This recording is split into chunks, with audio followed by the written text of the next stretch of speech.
Hola, hola queridos amigos, queridos hermanos, ¿cómo están? Es realmente una alegría poder compartir un mensajito de uno de los tantos pasajes que se ven en la semana pasada. Lo que hemos visto fue el completo capítulo 11 de Marcos y parte del capítulo 12. No estudiamos todo el capítulo 12 la semana pasada, la lección 9, y ya en esta semana vamos a entrar de lleno en un capítulo más profético, que es el capítulo número 13 del Evangelio de Marcos.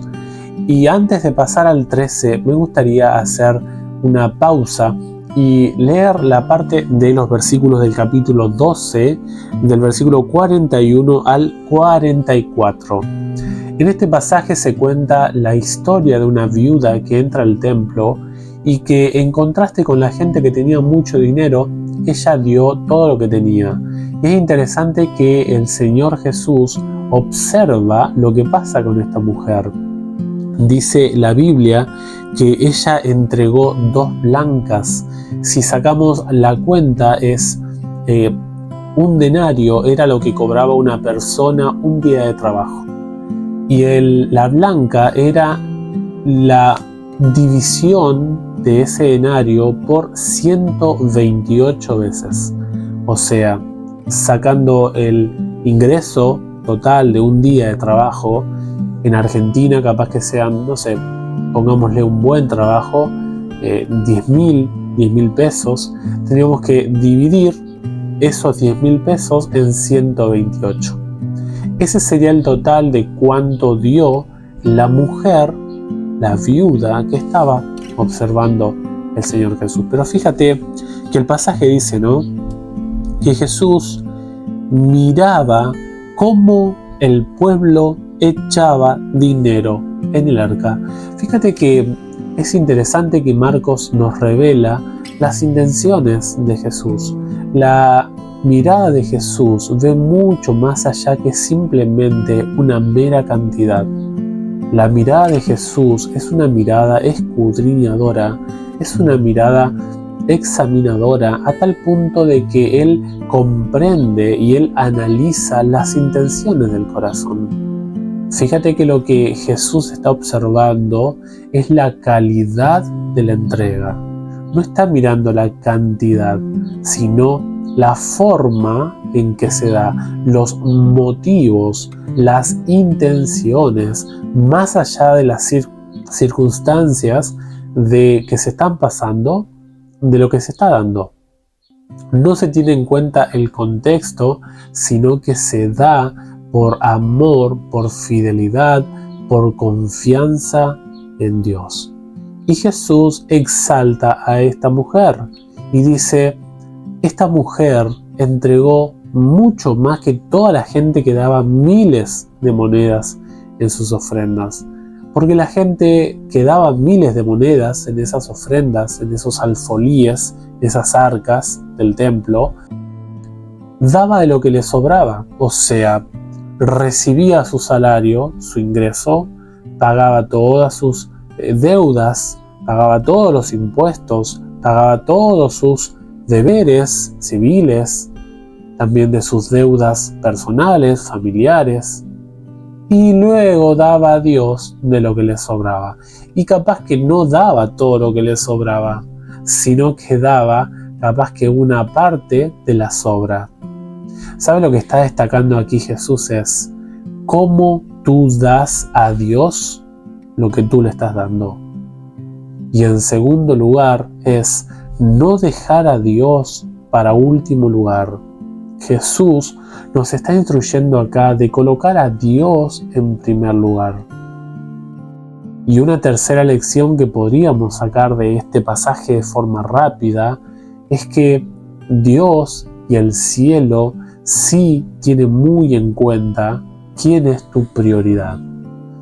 Pensamos a veces que Dios puede ser colocado en cualquier lugar en nuestra vida, y Jesús nos enseña que no, que Él no mira igual a aquella persona que da de lo que tiene, da según su condición, y una persona que tiene mucho y da mucho, pero da con intenciones o en un contexto egoísta. Jesús lo toma muy, pero muy, muy en cuenta.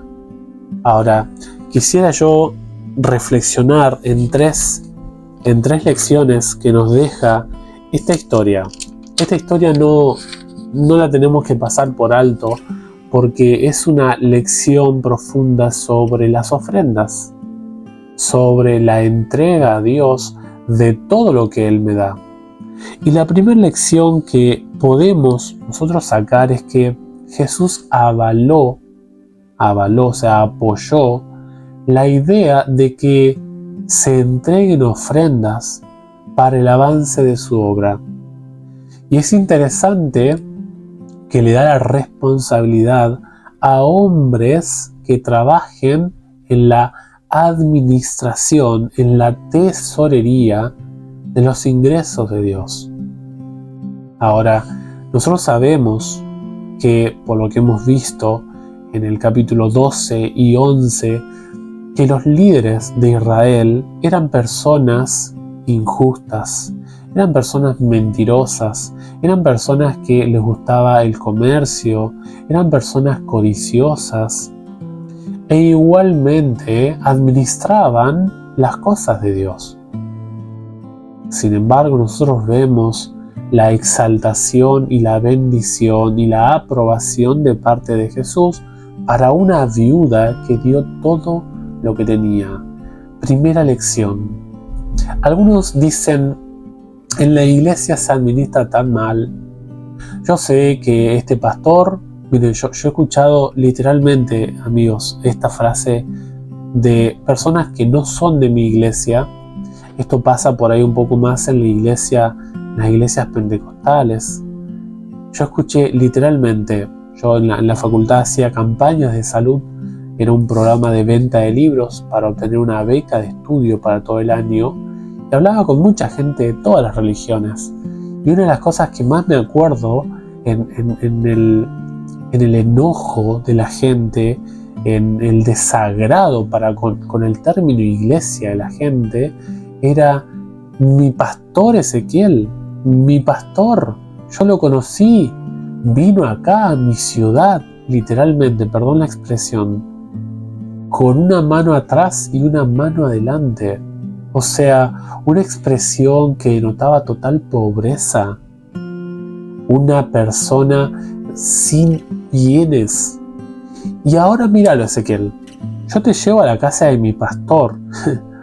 Tiene 2 4x4. Tiene una terrible mansión. Tiene una enorme cuenta bancaria. Tiene varios negocios inmobiliarios acá en la zona. Está invirtiendo en tal o cual cosa. Es un hombre poderoso ahora. Por eso, la gente dice, por eso yo doy mi ofrenda y mi diezmo, si bien acá no está tocando el diezmo, pero es parte también de la responsabilidad de la mayordomía cristiana. Doy mi diezmo y mi ofrenda de forma personal, Ezequiel, porque yo observo de que los líderes lo manejan tan mal. Yo sé que tu junta de iglesia lo maneja tan mal. Se gasta en tal o en cual cosa, se despilfarra dinero. Mira, no es tu deber juzgar eso. No es tu deber tomar esa inclusive mala administración, que ojalá que no ocurra en tu iglesia, ¿no? Pero no, si ocurre, no es un justificativo para decir, está bien, no lo des. No lo des. Porque Jesús nos sacó las 2 blancas de la viuda y la administró Él para ayudar a un pobre, a un necesitado. La dejó en el arca de Dios, en el arca del templo, en los alfolíes del templo. O sea, pese a que había una mala administración, Jesús dejó igualmente las monedas ahí.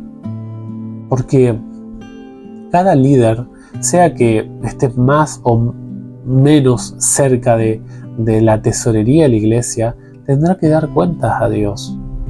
Sea que te den la oportunidad de ser un fiel mayordomo, como dice la palabra, que de cada mayordomo se exige que sea fiel, dice el apóstol Pablo.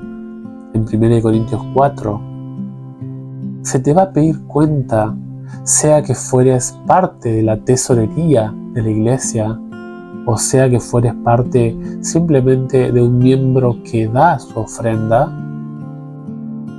de cómo lo estás dando. Se te va a pedir cuenta de la forma en que estás dando esa ofrenda. No tomes como excusa la mala administración, el derroche, la falta de presentación de los tickets. No es así. El cielo invita al creyente, invita al cristiano a dar según su responsabilidad. El líder que administra o que malgasta los bienes de Dios, él dará cuenta. Ahora yo llamo al líder. Si tú eres líder y te toca dar de tu conocimiento a la causa de Dios y sabes que lo estás haciendo mal, primeramente deja de hacerlo. Después ponte a cuenta con Dios, tanto a nivel moral, pidiendo el perdón de Dios, pero también haz una cuenta de cuánto has robado a Dios, has administrado mal, y lleva el punto a tu junta de iglesia, a tu pastor. Trata de no seguir cometiendo este mismo error. La segunda lección que podemos sacar de esta historia es que Jesús no mira la condición de cada persona.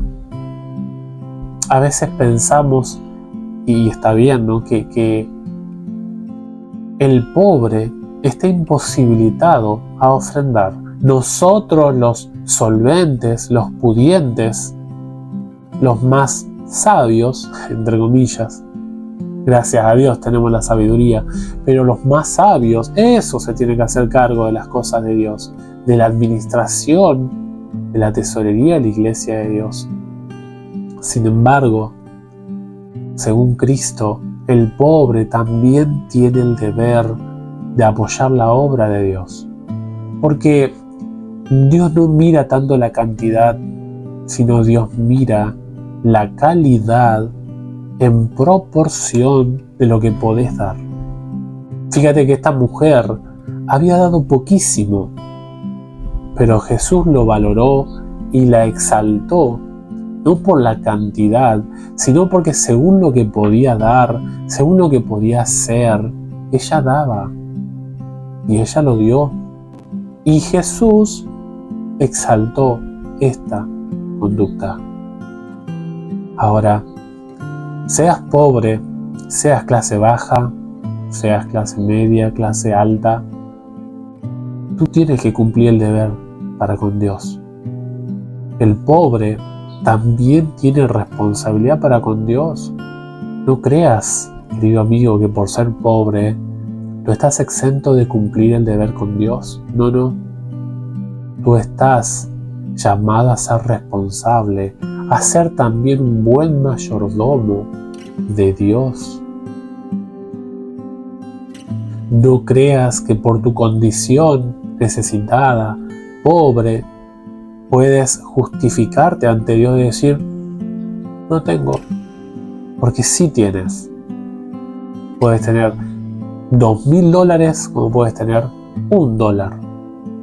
No importa, pero sé fiel según tus capacidades, según tus ingresos. Dios llama también al pobre a apoyar y a aportar a la obra de Dios mediante los bienes monetarios de nuestro mundo. Y la tercera lección que a mí me ayuda mucho es que Dios te ayuda a que la codicia no sea un problema.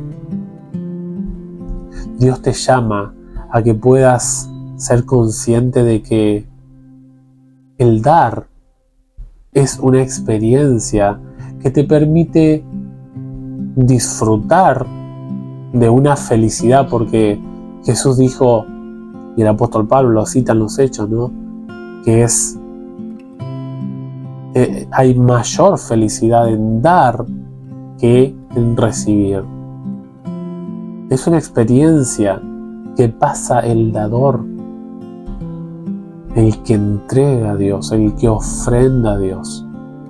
Hace un par de capítulos atrás mirábamos el caso del joven rico. Tenía tantas riquezas que había colocado un ídolo. Las riquezas habían alejado el corazón de este joven. Lo habían alejado de Dios. Y este es un riesgo que todos nosotros podemos correr. Porque la codicia, querido amigo, hace de que tú coloques prioridades que no deben estar en ese orden. La codicia, la avaricia, desordenan la mente. ¿Se acuerdan allá en la parábola del sembrador? Las preocupaciones de la vida, las riquezas de la vida ahogan la palabra. Uno de los medios que tiene Dios para edificar el carácter del cristiano son las ofrendas. Experimenta dar. Disfruta ese privilegio que Dios te da de trabajar en su obra. Es una experiencia que Dios quiere que tú tengas, porque te va a ayudar, te va a construir y te va a edificar como persona. Yo deseo que este testimonio que nos deja Jesús por medio de Marcos, de esta viuda, sea un incentivo a luchar contra nuestro corazón egoísta. Tú eres responsable de cómo administras los recursos de Dios. Entonces, primer punto que dijimos hoy: ¿hay líderes impíos? ¿Hay líderes deshonestos? Sí, los hay. ¿Había en los tiempos de Cristo? Sí, había. Pero la viuda fue fiel igual. Jesús dejó igualmente las monedas allí, porque la obra de Dios tiene que acompañarse, tiene que apoyarse pese a que haya líderes ingratos y deshonestos. Segunda lección: si tú eres pobre, si no tienes condiciones, obviamente también si eres rico, tienes que hacerlo, ¿no? Eres llamado por Dios a dar lo que te corresponde, tanto en el diezmo así como en la ofrenda. No estás exento de. Tu condición no te exime de. Tú eres responsable tanto del que puede como el que no puede, de dar, de acompañar a la causa de Dios. Y el tercer punto que hemos visto es: cuídate de la codicia, de la avaricia, porque si no te cuidas, este ídolo, este pecado, va a hacer que desordenes tus prioridades. Que Dios bendiga tu vida, que Dios te ayude a ser un dador alegre. Prueba a Dios, no te va a defraudar. El Señor te bendiga ricamente.